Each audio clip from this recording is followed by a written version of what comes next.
김은둔갑 시리즈 11번 방송을 했는데요.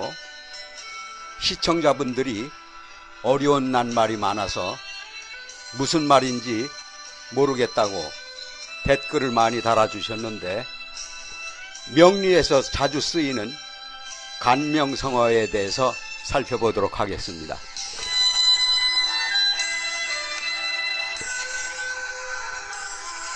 과어유정이라는 말이 있습니다. 사주에 합이 많아서 정에 이끌려 다닌다는 뜻으로 지무원달, 의지가 없어 목적한 바가 멀다는 뜻입니다. 과어작합, 합이 많아 과거에 집착한다는 얘기고요. 그래서 정이 너무 많아서 이끌려 다니는 형국을 과어유정이라고 합니다. 거관유살이라고 있습니다. 거관유살은 관살이 혼잡된 상황에서 칠살이 합과 충국을 하여 화는 가고 복만 남는다는 말입니다. 거류재배라고 있습니다. 거류재배라고 하는 것은 있는 자는 남고 갈 놈은 간다라는 뜻으로 관살 가운데 합과 충국으로 살아있거나 떠나는 경우를 말합니다. 군겁쟁제라고 있죠. 군겁쟁제는 비견과 겁제가 재물을 놓고 다투는 것으로 극부, 상처, 파제가 되므로 형제 및 동료 간에 동업하지 말고 양인이 많으면 재차 혼인하는 명식이 되겠습니다.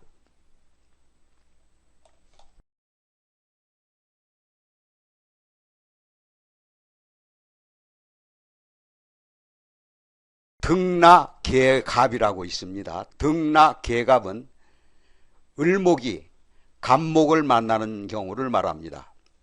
사주 강약 조절에 따라 기운이 달라지는데, 등나개갑은 신해의 물기운을 반기고 해수에 경금이 있으면 관인상생으로 아름답다는 뜻입니다. 그리고 개수가 있을 때에는 근원이 되는 신금이 있으면 반드시 등과하지만 둘 다 없으면 빈곤한 명입니다. 임수가 많으면 수다 목표에 우려가 있고, 가을에 등나개갑은 정화를 반깁니다.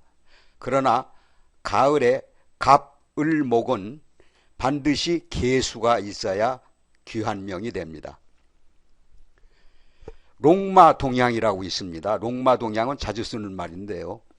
록은 정관을 말하고 마는 정제를 상징합니다. 이모, 계사, 일주처럼 지지와 지장 간의 오행이 재와 관으로 유기한 것을 말하며 인명의 지복을 상징하여 매우 좋은 명식이 됩니다. 명관과마라는 말 많이 들어보셨을 겁니다. 명관과마는 천간의 관성이 지지, 재성의 생조를 받아 남편의 복록이 있고 자식이 현달한다는 뜻입니다. 모자멸자라고 있죠. 이것은 이제 효사를 말하는데요. 어머니가 너무 인자하여 도리어 그 아들을 망친다는 뜻으로 인성이 태과한 사주를 일컫습니다. 순모질이 어머니의 인자함이 비고분을 반기는데 왕인이 분설돼서 길하게 되는 것을 말합니다. 부성인묘라는 말 많이 들어보셨죠? 부성인묘는 관성이 12운성 또는 사고, 진, 술, 충, 미, 이걸 사고라고 합니다. 묘궁에 들어있다는 뜻입니다. 남편의 기운이 아주 병약한 그런 형국을 낳고 있습니다. 병중무구라고 있는데요. 병이 있으면은 약이 있어야 되는데 사주에 병이 있는데 약이 없는 경우를 말합니다. 병이 들었는데 약이 없으니까 죽을 수밖에 다른 길이 없습니다. 그리고 상관상진사주라고 많이 들어보셨을 겁니다. 상관이 많으면 관성을 극하고 비겁을 설기하여 기진맥진하고 불안정한 상태가 되지만 관이 없는 가운데 신강운이 되면 발복의 기틀을 마련하게 됩니다. 수화기제라고 많이 들어보셨을 겁니다. 주역의 64개 중에 63개의 양상을 말하는데요. 기제는 위에 물이 있고 아래에 불이 있는 상태로서 양자가 잘 어우러진 상태를 말합니다. 통관 오행이 목기운으로 보면 수화기제가 완성됩니다. 그리고 반면에 수화미제라고 있습니다. 수화미제는 불이 위에 있고 아래에는 물이 있는 형상으로 양자가 불통이 돼서 모든 것이 불완전한 상태에 고갈지상이 되기 때문에 상당히 안 좋은 명식이 되겠습니다. 월화천반이라고 많이 들어보셨죠?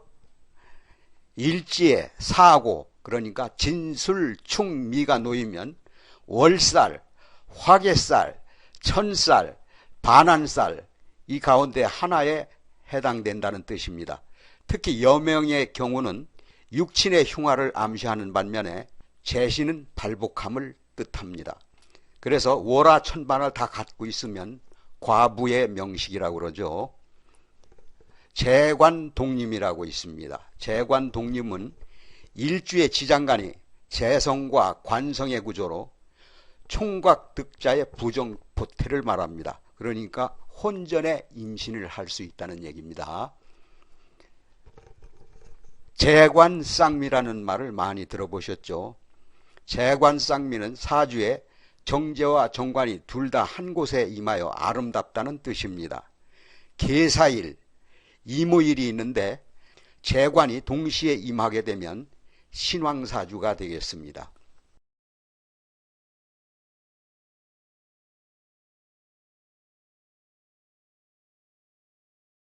지지의 흐름이 나무뿌리가 연달아 뻗어나간다는 뜻입니다. 가령 자년, 축월, 인일, 묘시 이렇게 나가면은 자축, 인묘 순행하고 있죠.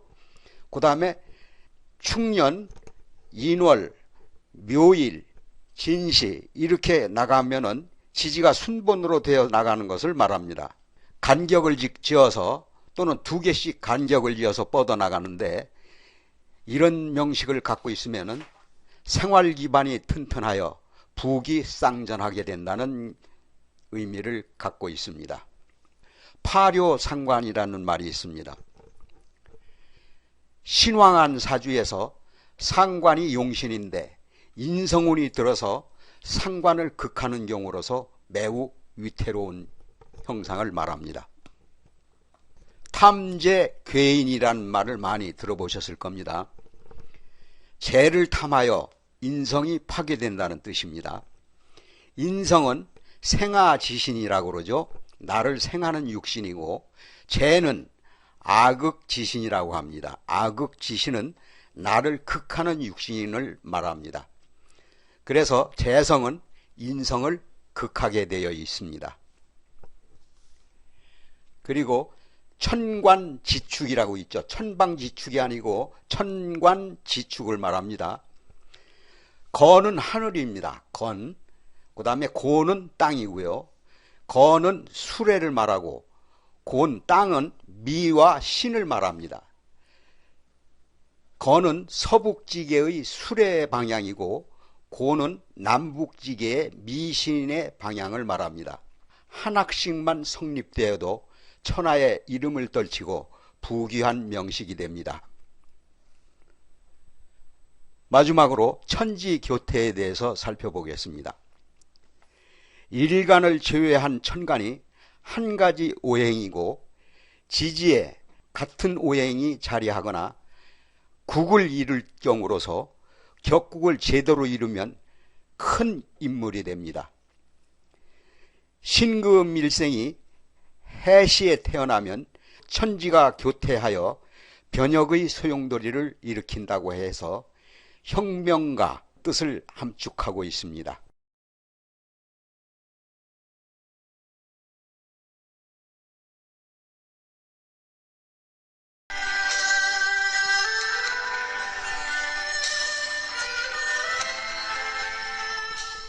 오늘은 그 사주의 간명성어를 살펴보았습니다.